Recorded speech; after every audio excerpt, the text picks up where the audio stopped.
کہ قربانی کس پر واجب ہے؟ قربانی صاحب نصاب پر واجب ہے۔ تو صاحب نصاب کس کو کہتے ہیں؟ صاحب نصاب اس کو کہتے ہیں جس کے پاس 7.5 تولہ سونا یا 52.5 تولہ چاندی یا 52.5 تولہ چاندی کی قیمت کے برابر کسی کے پاس نقدی پیسہ ہو یا مال تجارت ہو یا ضرورت سے زائد سامان ہو۔ یہ 5 چیزیں اگر کسی کے پاس ہے یا 5 چیزوں میں سے کوئی ایک چیز ہے اور اس کی قیمت 52.5 تولہ چاندی کے برابر پہنچ جاتی ہے، اس انسان پر قربانی فرض ہے، واجب ہے۔ 52.5 تولہ چاندی کی مقدار 50,000 روپیہ بنتا ہے۔ 50,000 روپیہ اگر کسی کے پاس اتنا پیسہ آج کے دور میں ہے، اس انسان پر قربانی واجب ہے، فرض ہے، ضروری ہے۔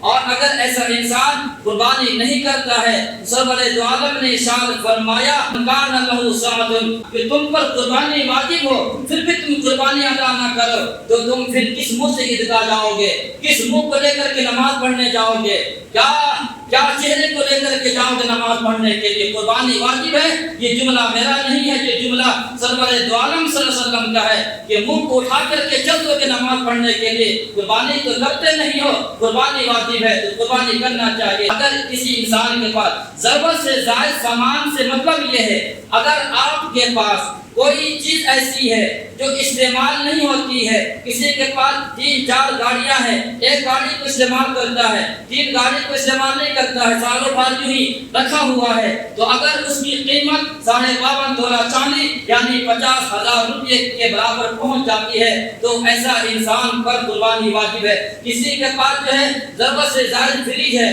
کولر ہے اور اس کے پاس کپڑے ہیں، 20-30 جوڑے کپڑے ہیں، استعمال کے کچھ ہے کچھ نہیں ہے، تو ان تمام کو بھی حساب کیا جائے گا، جوڑا جائے گا۔ اس کے بعد اگر وہ نصاب کے بقدر پہنچ جائے اس پر قربانی واجب ہے۔ دوسری بات، جو زکوٰۃ کے نصاب میں 4 چیزیں تھی اور وہاں پر سال گزرنا ضروری ہے، لیکن قربانی کے مال میں قربانی کے واجب ہونے کے لیے سال گزرنا ضروری نہیں ہے۔ اگر ایک آدمی آج کل میں کوئی کاروبار شروع کیا اور اس کا کاروبار جو ہے 50-60 ہزار کا کاروبار ہے، ایسا انسان کے اوپر بھی قربانی واجب ہے۔ اگر کسی انسان پر قرضہ ہے، قرضہ کو الگ کرنے کے بعد ان کو مینٹیننس کرنے کے بعد اگر 50,000 بنتا ہے اس پر بھی قربانی واجب ہے۔ کسی انسان کے پاس 2 مکان ہے، ایک مکان کرائے پر دے رکھا ہے، کرایہ آتا ہے اور وہ کرایہ جو 50,000 روپیہ پہنچ جاتا ہے یا اور بھی چیزوں کو ملا کر کے پہنچ جاتا ہے، اس پر بھی قربانی واجب ہے۔ یہ پہلا مسئلہ ہے۔ دوسرا مسئلہ یہ ہے، اگر قربانی جس انسان پر واجب ہے اسی کو دینا ضروری ہے۔ آج ہمارے معاشرے کے اندر یہ بھی انسان جو غلط کرتے ہیں، قربانی واجب باپ کے اوپر ہے اور وہ قربانی اپنی بیوی کے نام پر دے دیتا ہے کہ شاید یہ جو اس کا حل ہو۔ یہ بات ذہن میں رکھ لیجئے، قربانی اگر بیوی پر ہے تو شوہر کے دینے سے، شوہر پر واجب ہے، بیوی کے دینے سے قربانی ادا نہیں ہوگی۔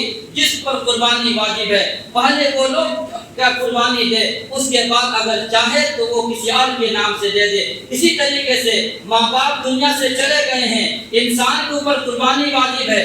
بیٹا اپنے نام سے قربانی نہیں دیتا ہے بلکہ ماں باپ جو دنیا سے چلے کے ان کے نام سے دیتا ہے، تو ایسے لوگوں بھی جان لے پہلے اپنے نام سے قربانی کرے، اس کے بعد والدین جو مرحومین ہیں ان کے نام سے کرنا پڑے گا۔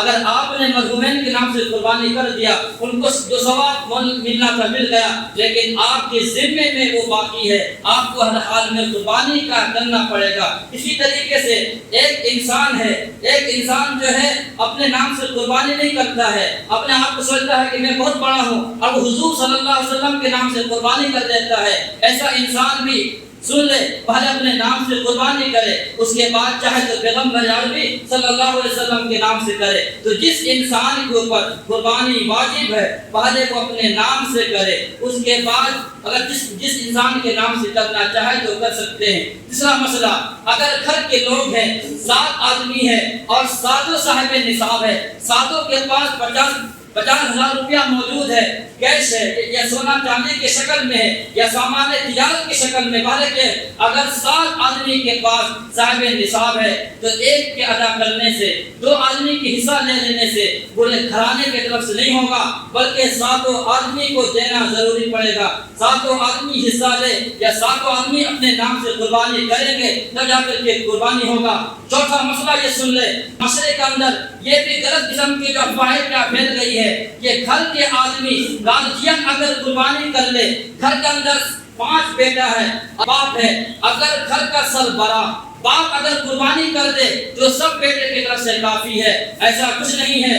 6 اگر صاحب نصاب ہے تو 6 اوپر قربانی کرنا پڑے گا، اس لیے کہ جو مسائل آج معاشرے کے اندر رواج پا چکا ہے غلط قسم کے، وہی مسائل میں آپ کے سامنے رکھ رہا ہوں، اس لیے اس بات کو دھیان سے سنیں اور اس پر عمل کرنے کی کوشش کریں۔ یہ 4 مسائل ہوئے، 5واں مسائل یہ ہے کہ قربانی کے دنوں میں قربانی سے بہتر کوئی عمل نہیں ہے۔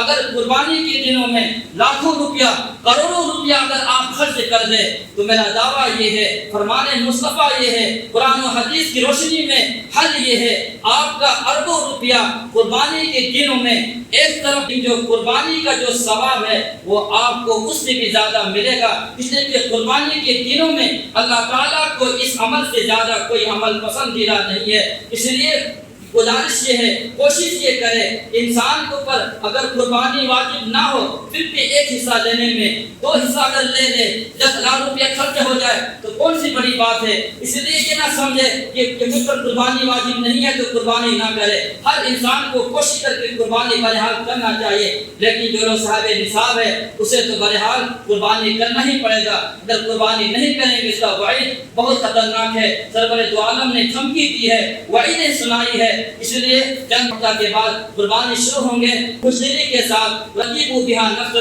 خوشدلی کے ساتھ جو قربانی کیا کرو، یہ عمل اللہ تعالیٰ کو بہت زیادہ پسند ہے۔ جانور کے جو خون زمین میں گرنے سے پہلے اس انسان کی مغفرت کر دی جاتی ہے۔ باتیں بہت ہے، مسائل بہت زیادہ ہے، وقت اجازت نہیں دیتا ہے۔ پروردگار عالم ہمیں بھی اور آپ کو بھی ان چند مسائل پر عمل کی توفیق عطا فرمائے۔ اقول قولی ھذا واستغفر اللہ وآخر دعوانا الحمد للہ رب العالمین۔